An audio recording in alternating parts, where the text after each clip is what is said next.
Welcome to the new elongated version of Shattering Myths and to our new time slot, which runs from noon to 3 o'clock Eastern Time. I am Yahowah. This program is devoted to the most important segment of our society, to those who know that the world's political, religious, media, military, and economic institutions are corrupt, that they are counterproductive, that they are the cause of the most serious problems plaguing our planet. And even repopulated with different personnel, they will never be part of any rational solution. Our mission, therefore, is to look behind the headlines, to know who is perpetrating the crimes that are destroying our world, to understand why these institutions are doing so, because exposing errant and treacherous schemes is wise, it's compassionate, it's merciful.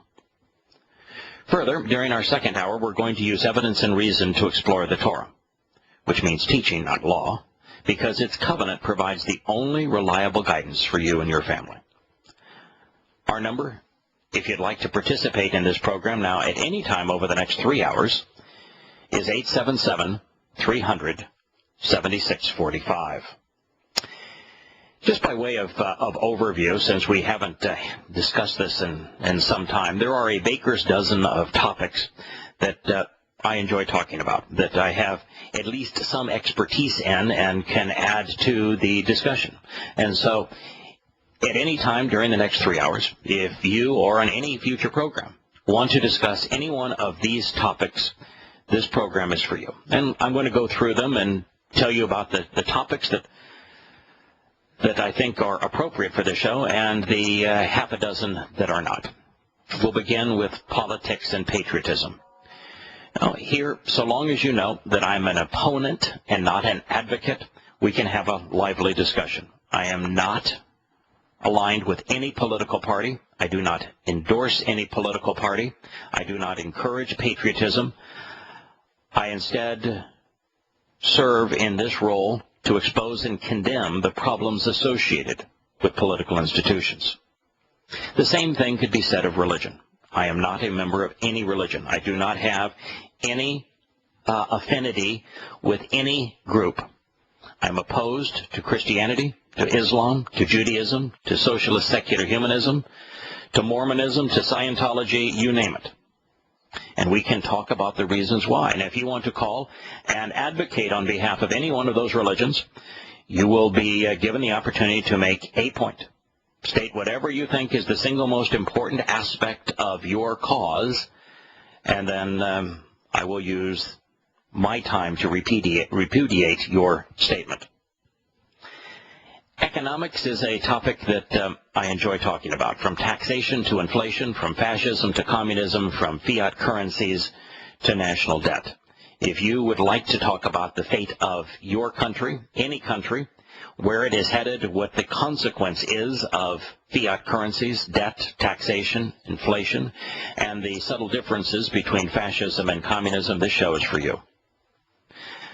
I'm not a proponent of the military. I share a Jeffersonian position, but I like to discuss matters military. We can discuss any one of America's 101 wars. We can discuss ongoing battles and their consequence. We are going to do so today in the news. Pending your calls, I always have prepared topics from the news to discuss today. It is going to be on the Iraq war. The Iraq war, you might say. I thought the big war was Syria, but no. Iraq has emerged again in blazing guns, fighting a civil war between Sunni and Shia Islam. This program is open to the discussion of terrorism, so long as that you know that terrorism is a tactic. We will discuss what it is, who commits it, and how to actually stop it. And we will consider the great myth of fighting a war against a tactic, as America seems bent on doing. I thoroughly enjoy discussing the media, both journalistic abrogation as well as their collective willful ignorance. We will discuss error and conformity in the media, and I am happy to entertain your views on the media, whether they be consistent with or opposed to my own. We have not spent much time over the past 2 years speaking of business, but I took 2 companies public. I have considerable expertise in sales, marketing, finance, manufacturing, personnel, and technology, and I'm happy to discuss them because business is the engine that drives national economies, and if it were not for that, nations as we know them would not exist. I'm not a fan of academia, particularly on what it has become, but we can discuss it on this show. It is a topic that I think is critical to our world. I particularly like discussing the transition from thinking to conforming, from educating to indoctrination that is taking place in Western schools. History is a favorite topic. We can discuss history from a unique perspective here, not only ancient history and its influence on our world today, but also future history. And you might say, future history, how in the world can you discuss that? And that is because the events that are taking place today are all point to conclusions that are virtually certain. And that we also have a guidebook in Yahowah's prophets to understand where the world is going. So we can speak about future history on this program with great confidence. In fact, future history may be as important as knowing ancient history. I've traveled in 150 nations. I have travel experiences and observations from those nations. I enjoy the implements of travel, both aviation and boating, have owned small and large versions of both, and enjoy discussions regarding them. On the topic of science, I am an avid amateur. I love astronomy, physics, biology, chemistry, anthropology, and if nothing else, we can have a discussion that helps enlighten our collective audience, because the more you really understand about science, the more the world begins to make sense.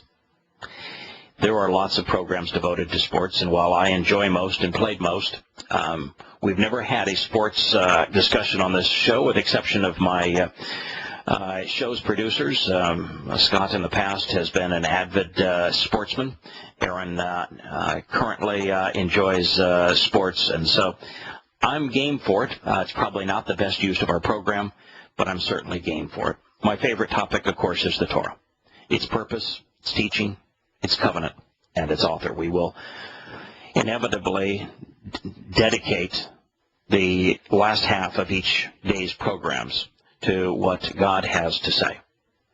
The topics that I'm not particularly comfortable with, one I know a lot about, but I'm just not your guy, and that's conspiracy theories. I don't like going from the obvious to what is often imagined. I don't like to go from reason to speculation. I don't like to squander credibility. And I think the moment you begin to talk about conspiracy, you instantly destroy your credibility.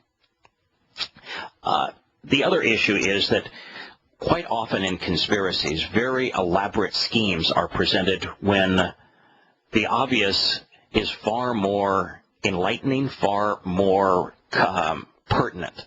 You know, for example, this myth that the United States perpetrated 9/11 and that it was not perpetrated by fundamentalist Muslims screaming Allahu Akbar as they flew planes into our buildings is wholly counterproductive.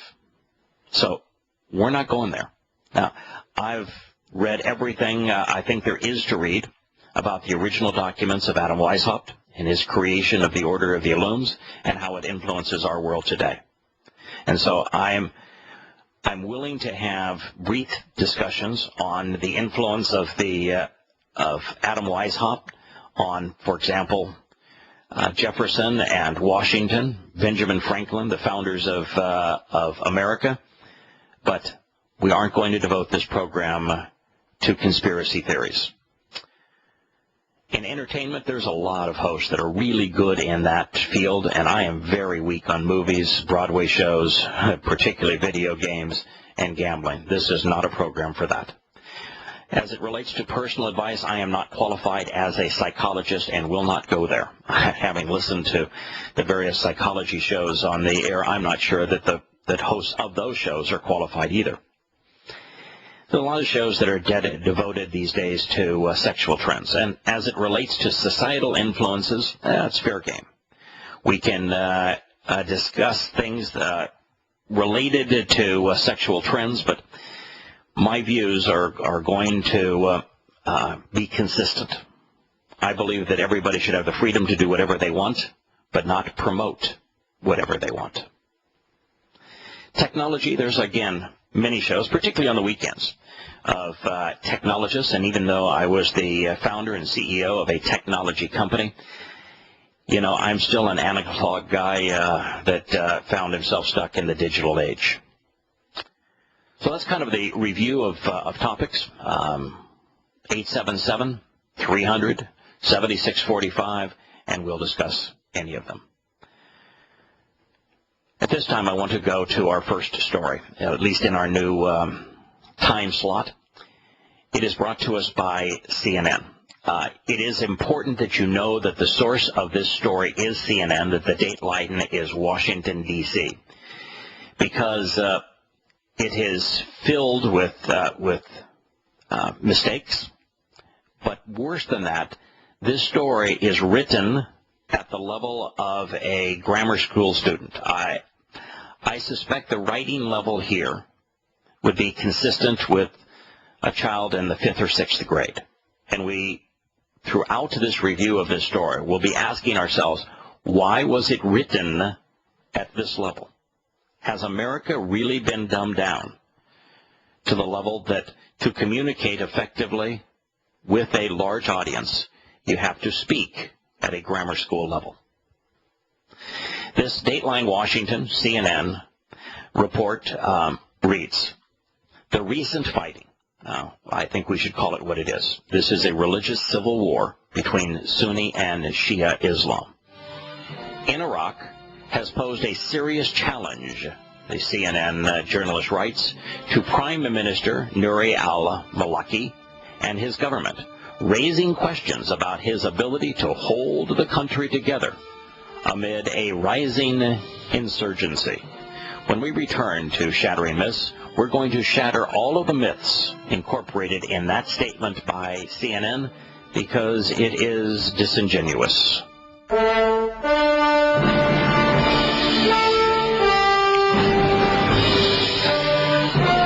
Welcome back to Shattering Myths. CNN, Dateline Washington wrote, the recent fighting in Iraq has posed a serious challenge to Prime Minister Nouri al-Maliki and his government, raising questions about his ability to hold the country together amid rising insurgency. Most of what I just read is untrue. Maliki is a Shia puppet. He's controlled entirely by the Grand Ayatollah al-Sistani. The Grand Ayatollah al-Sistani is a Shia Muslim from Iran. His view, his loyalty is absolutely identical to the very mullahs in Iran that pose a threat to the entire world. He is in religious cahoots with them, in lockstep with them. The U.S. intervention was a gift to the Iranians. It eliminated their most formidable foe. Iraq used to be Iran's foe. In fact, Iraq was the nation that kept Shia Islam in check, and it kept the Iranian nuclear ambitions in check. It kept the Iranian Shia prophecies in check. Now, the reason that was important is because Shia Islam has developed over time a mythical cult. You see, the difference between Sunni and Shia Islam is that Sunni Islam is based on the notion that the rule of Islam should rightly fall to whatever Muslim is best able to exert his influence over the Islamic world. So the more powerful the warlord, the more appropriate that individual is to govern the world of Islam. The Shias believed that the rule of Islam should be passed on as if Muhammad was somehow royalty to Muhammad's heirs. But there are no heirs of Muhammad anymore. They were killed in the battle for control over Islam during its birth, between those who coveted power and were more effective wielding power, and as a result, Shia Islam has developed this mythical cult because they do not have a descendant of Muhammad to rely on. So they've created this mythical cult of the 12th Imam. Imam is religious leader in Islam. And the cult of the 12th Imam is extraordinarily important for us to understand. And the United States invasion of Iraq, giving Iraq to Iran, empowered the quest of Shia Muslims to fulfill these prophecies. So you ought to know what they are. And they predict that there will be an Islamic cleric / warlord, equal parts warrior, militant, and religious leader, who will unite the Islamic world, in their view, under Shia Islam, to lead a united Islamic campaign against Israel initially, uniting the entire Middle East under a single caliphate, and then successfully wielding the sword of Islam over the entire world, subjecting the entire planet to Islamic domination. That is the theory of the 12th Imam. In actuality, it is very similar to Yahowah's predictions in his prophets of the rise of an Islamic warlord known as Gog, who will come from the area west of the Caspian Sea, who will unite Islam into a Magog federation to attack Israel 7 years before his return.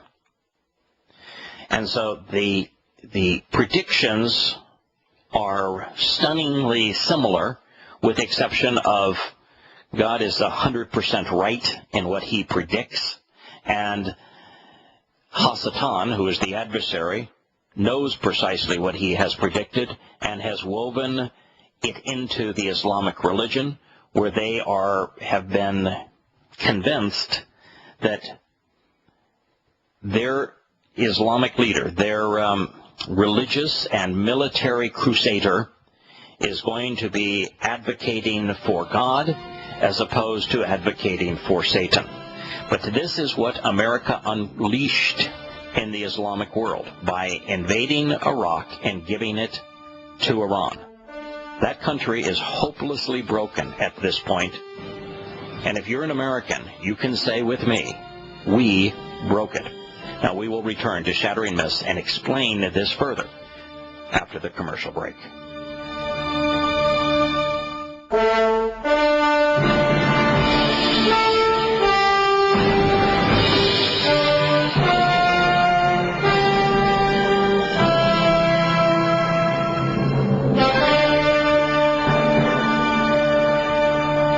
It may seem surprising, but it is nonetheless true.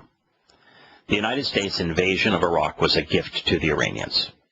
It eliminated Iran's most formidable foe, while it turned Iraq into Western Iran. It was the most counterproductive thing America could have done. In our program later today, we will discuss the reaction of American veterans to the battles they fought in Fallujah, now recognizing they were all for naught. Well, it's worse than that. It's not just that Americans died in vain for nothing fighting in Iraq. They made a bad situation worse. That's why this program is so committed to considering the context of battles, the consequence of battles, so that we understand that doing the wrong thing has terrible consequences. In Iraq, the American invasion made a very bad situation infinitely worse, as was the case with the invasion of Afghanistan. Iran has subsequently been empowered. It created a seismic shift in the world of Islam that ignited the Syrian civil war. More than 100,000 people have died as a direct result of the American invasion of Iraq. By invading Iraq and taking Iraq, which was the enemy of Iran, and giving control of Iraq to the Iranians then came to control Syria and to influence Lebanon. That growing influence of Shia Islam is very unsettling with the Sauds, with the Kuwaitis, with the Qataris, with the Turks, because they're Sunni Muslims. And Sunni Islam represents about 85% of Muslims worldwide. The United States invasion so changed the fulcrum of power between these two that Sunni Muslims are now trying to fight proxy wars, such as the war in Syria, to constrain this advancement of Shia Islam. So the entire Middle East is aflame, directly as a result of the stupidity of America invading Iraq and replacing a secular dictator with a Shia government. Iran is now freed to complete its nuclear ambitions. That was not the case when Iraq was Iran's enemy. Iran has further divided the world because of what we have done in Iraq between America and Europe on one side and Russia and China on the other. The gas reserves and oil reserves in the Caspian Sea are predominantly located in the southern part of the Caspian Sea and therefore along the Iranian coast. For Russia and China to have access to that gas and oil and to benefit from it through their pipeline system, they have to have favorable relations with Iran. And that's why they have established them. And so you have Russia and China with Iran, which means with the Syrian regime, which is under the control of Iran. And you have the United States and Europe on the other side with the Qataris and the Saudis. When you have the world divided in this way, then the smallest thing can ignite world war. Obama almost did so when he drew his red line in the sand and said, you know, I don't care how many of each other you kill or rape or mutilate, so long as you don't use chemical weapons in the process. And then he took a chemical weapons attack perpetrated by the rebels, blamed it on the Assad government, and sent the entire American war apparatus to start bombing Syria. The only thing that kept that from igniting World War III was Putin, when he came up with the idea, why don't we just destroy the chemical weapons rather than get the entire world involved in war. One of the great consequences of the American invasion of Iraq is that terrorism did not exist in Iraq prior to our invasion. Iraq was one of the most peaceful places actually on the planet. Now, it's true that it was ruled by a tyrannical dictator. But that is the only type of government that works in the Islamic world. Saddam Hussein hated fundamentalist Islamic terrorists. He would not allow them to influence his country. And 99.9% of terrorism is perpetrated by fundamentalist Islamists. So, since Saddam Hussein was a secular dictator and was universally opposed to the fundamentalist Muslims, terrorism was a non-factor in Iraq prior to America's invasion. But once we deposed Saddam Hussein, then it became a killing field. There is no insurgency in Iraq, despite what CNN has written. And the country is irreconcilably split into three, with Maliki himself driving the wedge and wielding U.S. weapons in favor of Shia Islam and Iran, which means that Maliki isn't and has never been holding the country together. Iraq is split between the Kurds, who want nothing to do with the rest of the country, the Shias, and the Sunnis. And right now it is the Shias that are empowered because of what America has done. The CNN article continues. U.S. Secretary of State John Kerry said Sunday that the United States will help the Iraqi government in the battle against al-Qaeda-linked fighters in western Iraq, but stressed that it won't send troops. Well, the fact is, the United States can't help because we caused the problem. Also, there was no al-Qaeda in Iraq prior to the American invasion. George Bush lied when he said that we needed to invade Iraq because of that Iraq provided a base for al-Qaeda. It was a complete lie. I mean, that wasn't even a gray area. That wasn't even a half-truth. That was just an absolute lie. Osama bin Laden and Saddam Hussein were arch enemies. One was a fundamentalist Sunni Muslim. The other was a secularist. And because fundamentalist Muslims despised secularists, they were at war with one another. They were arch enemies. They did not aid and abet one another. There was absolutely no al-Qaeda presence of any kind in Iraq before the American invasion. We brought them there. And today, al-Qaeda is nothing more than a legend. It is a footnote in history. Al-Qaeda today is comprised of a single, somewhat boisterous non-combatant, al-Zawahiri. That's it.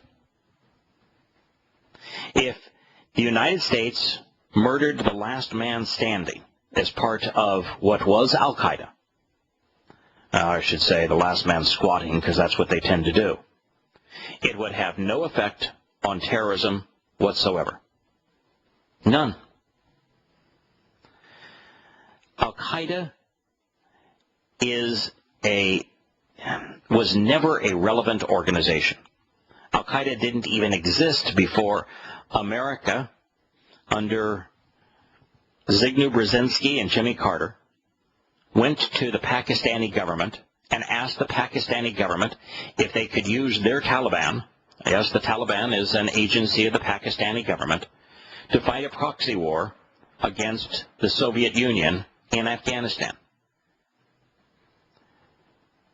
Al-Qaeda emerged at that time because the American CIA recognized that its database of mujahideen could prove useful when America was doling out advanced weapons to attack the Soviet war machine. We created al-Qaeda. Al-Qaeda has never been meaningful apart from Afghanistan. The 9/11 suicide bombing of America's Twin Towers in New York, the Pentagon in Washington, D.C., and the plane that crashed in Pennsylvania on its way to the U.S. Capitol, was perpetrated by fundamentalist Muslims, most of whom were from Saudi Arabia. That plan was conceived by Ramzi Youssef, who was not a member of al-Qaeda. He detailed his plan, and America's FBI became aware of his plan 5 years before it was perpetrated. The plan was not conceived by al-Qaeda. It wasn't even sourced by al-Qaeda in terms of the personnel. They came from primarily the Al-Qad Mosque in Hamburg, Germany. It was principally funded by the Pakistani ISI. That's the reality. That's the truth. Al-Qaeda has been nothing but this legend that America has labeled the boogeyman. And it has labeled al-Qaeda the boogeyman because there's no one in the U.S. government, the U.S. media, the U.S. military, that is willing to tell you the truth, that those who are waging jihad against their own people and ours are fundamentalist Muslims, and that to use al-Qaeda in any declaration of who we are fighting against is to be disingenuous. They are a legend, a footnote in history. They are irrelevant. Now, if you look at what happened in order with Iraq to create this mess, first, America deposed a secular dictator, one that had been a staunch ally of America. Second, America gave Iraq to Iran through this myth of democracy. I guess Americans can't count. Third, America established a large Shia military in Iraq. It's a huge military that we have created in Iraq. It is a Shia military. And fourth, America armed Sunnis to oppose them during Petraeus' surge in a program called the Awakening. And so we armed both sides. Big surprise. Now they're killing each other with the weapons we provided. What follows, we will attend to when we return to Shattering Myths. It is 5 questions about the deteriorating situation in Iraq as recited by CNN. They are dumbed down to the level of a child. I will share them with you when we return after the commercial break.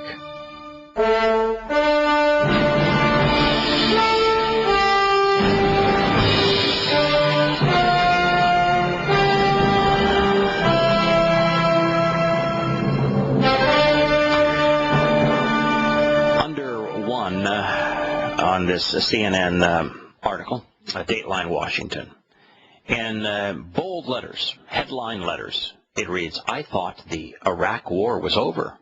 Why is there still fighting?" Can you imagine writing the question that stupidly? I thought the Iraq war was over. Why is there still fighting? Then they wrote, well, actually, last year was the deadliest since 2008. The number of dead reached its worst levels since the height of the Iraq War, when sectarian fighting between the country's Shiite majority and its Sunni minority pushed it to the brink of civil war. Those tensions continue to be fueled by widespread discontent among the Sunnis, who say they are marginalized by the Shiite-led government and unfairly targeted by heavy-handed security tactics. Okay, it's true. Iraq is a much deadlier place. If you look at Iraq prior to the American invasion, on average, there was between 1 and 2 terrorist attacks per year. On average, those terrorist attacks killed between 1 and 2 people per attack. That was the Iraq before America invaded. After America's invasion, Iraq suffers between 20 and 100 terrorist attacks a day. The average terrorist attack now kills between a half a dozen and many scores of individuals. We have increased terrorism in Iraq as a direct result of the American invasion by 1,000-fold. If you look for the common denominator as to what, and you compare what was Iraq like before Americans' invasion, what is Iraq like now after the American invasion, and even during the American invasion, it is impossible to view the Iraq invasion as a war against terrorism, because what it did is it increased acts of terrorism in Iraq 1,000-fold. You know, if your government sacrificed thousands of American lives and trillions of America's dollars to fight a war that would minimize the acts of terrorists in Iraq. And after squandering those lives and money, the result was to increase the acts of terrorism 1,000-fold. Ought you not be opposed to that government and to the weapons that it wields? Yes, under the guise of fighting terrorism in Iraq, America made terrorism 1,000 times more prevalent in Iraq. And all of America suffered as a result of that war. We went further into debt. We lost our children, who fought not only in vain, but counterproductively, making a bad situation worse. Sunni anger, the article reads, has made it easier for al-Qaeda-linked militants to recruit and operate. Violence has flared in recent days because of the arrest of a Sunni lawmaker, Ramadi, and the dismantling of protest sites by the army in Fallujah and Ramadi. There are no al-Qaeda-linked terrorists anywhere in the world. There are fundamentalist Islamic jihadists. The common denominator is always Muhammad, his sunnah, which is his example, the hadith, which reports from Muhammad, explains his example. That is the common bond for all of these jihadists. It isn't al-Qaeda. Al-Qaeda is a legend. In today's world, it is little more than a myth.